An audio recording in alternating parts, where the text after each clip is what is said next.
This video will explore political debates in America after World War II, debates that continue to this day.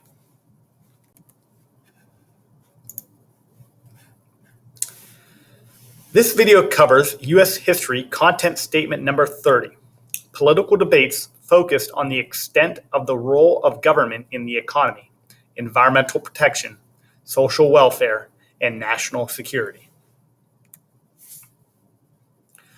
The Great Depression, which happened before World War II, was a major event that led to people questioning the role of the U.S. government in the economy.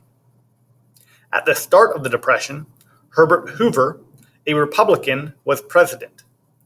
He believed the U.S. government should not get involved and provide help for individuals who were struggling financially due to the Depression. He believed the economic downturn was natural and would correct itself. He felt local charities could help people out, but overall it was the responsibility of individuals to fix their own problems, and they shouldn't look to the national government for handouts.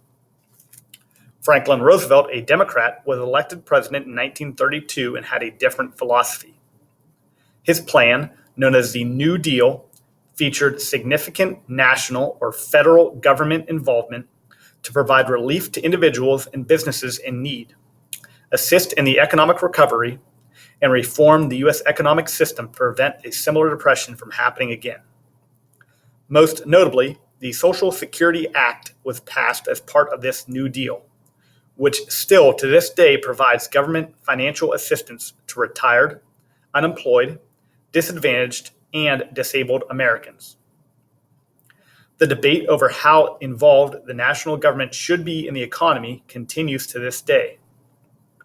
The difference of opinion on this issue often has been along party lines, as Republicans like Hoover have tended to favor less government involvement in individual people and businesses' financial affairs, while Democrats like FDR have tended to support government assistance programs for individual people and regulation of business practices. Public opinion on government influence on the economy has shifted throughout the past 90 years, and that shift has often been influenced by the state of the economy.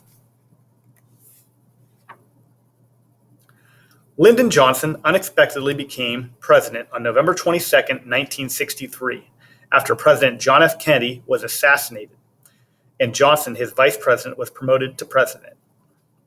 In part due to sympathy due to the death of JFK, Johnson enjoyed support among Democrats and Republicans in his early years as president, which helped much of his agenda get passed by Congress, which included some momentous laws. President Johnson's plans as president became known as the Great Society. Some of these plans were a continuation of JFK's vision, but now were becoming law. Johnson's Great Society goals were ending poverty, reducing crime, abolishing inequality, improving the environment. His attempt to end poverty in America was known as the War on Poverty. Economic prosperity for approximately 20 years since the end of World War II in 1945 led to the belief that poverty could be eradicated or eliminated from the United States.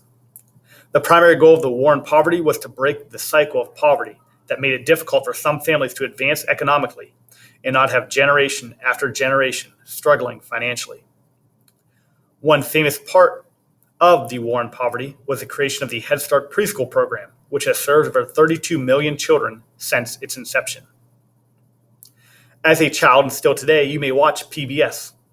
Public television was created as a result of funding through the National Foundation on the Arts and Humanities Act, which was part of Johnson's Great Society.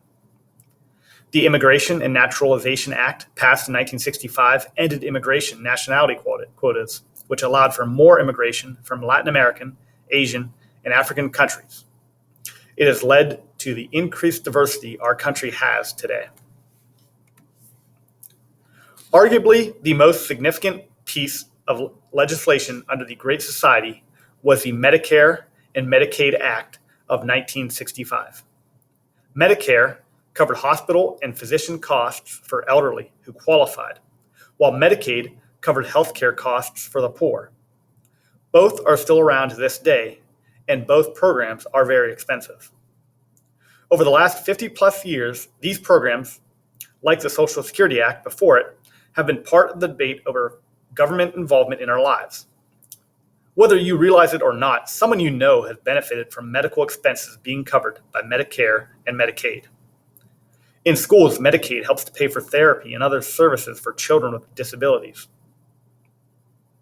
Healthcare in America is far from perfect, but the fact that our government has been able to provide financial assistance for people in need through the Medicare and Medicaid programs is part of what makes America great. However, there is a trade-off. Taxes on employees and businesses are needed to pay for these programs. These programs cost a lot of money, and those costs have risen significantly since the 1960s. Almost 25% of the federal budget in 2019 paid for 4 government health insurance programs, 2 of which are Medicare and Medicaid. In the 1980s, there was another economic debate. This debate centered around Republican President Ronald Reagan's economic plan known as Reaganomics. Reaganomics is also known as the trickle-down theory, or supply-side economics. The basics of this plan is lower taxes and less regulations placed on businesses.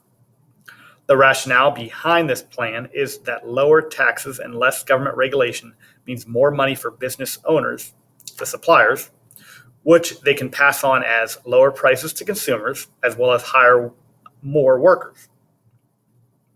So the economy will improve with this top-down approach is the belief.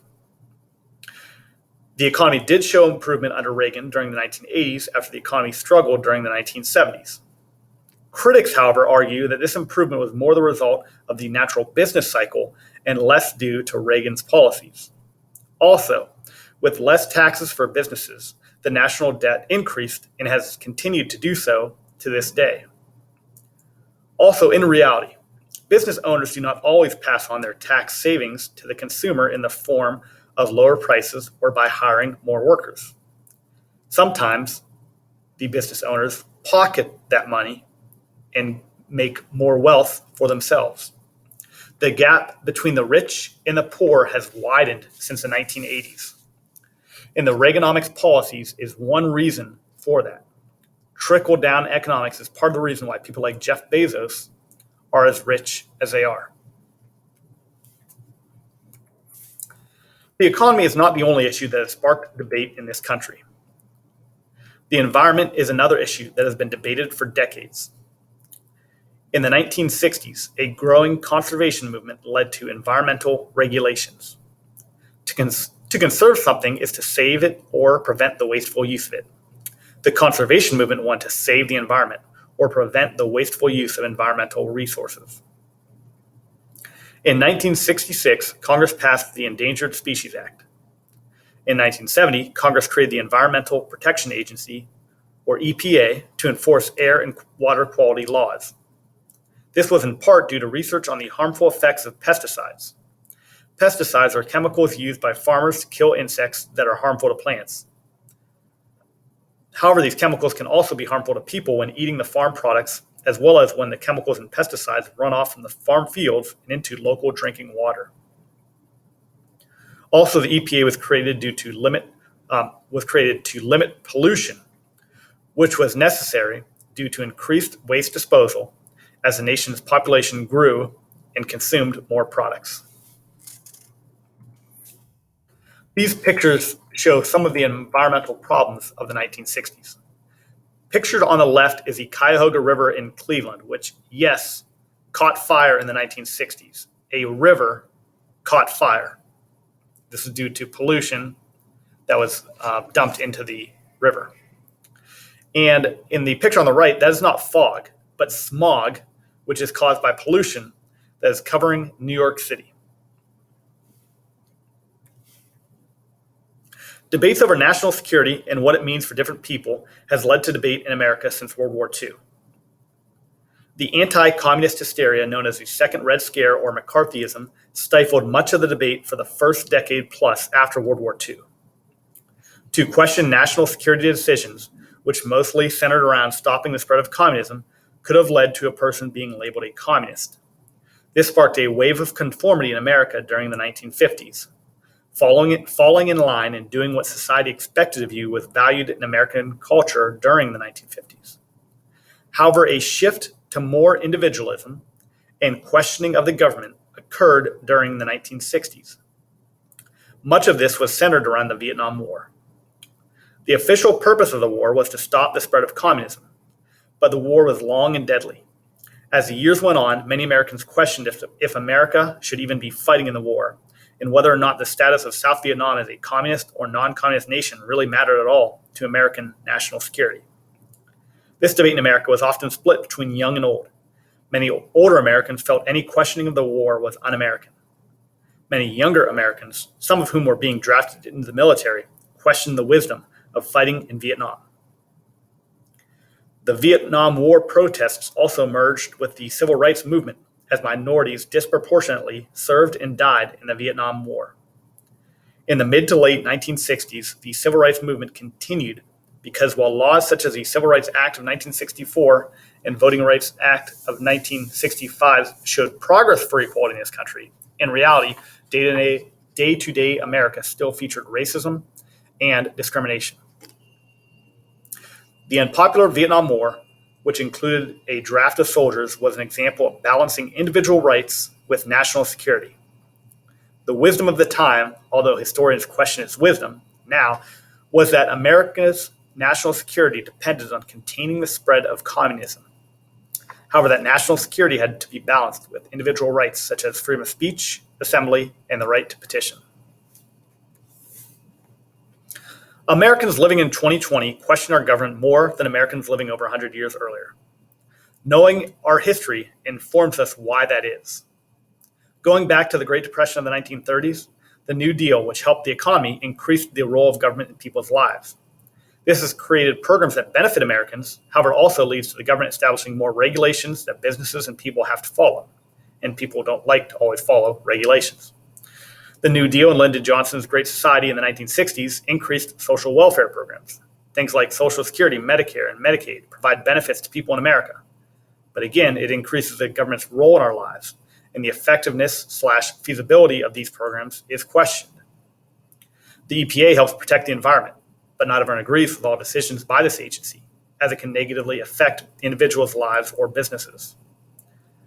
The Vietnam War was a mess, and the government wasn't always honest during it, which deteriorated Americans' trust in the government. U.S. government decisions in the late 1900s led to increased questioning of government's role in our life. And this has continued during your life. In fact, if you have children, when they are in high school U.S. history class, they will learn about the 2020 presidential election and how accusations of voter fraud continued to erode trust in the government.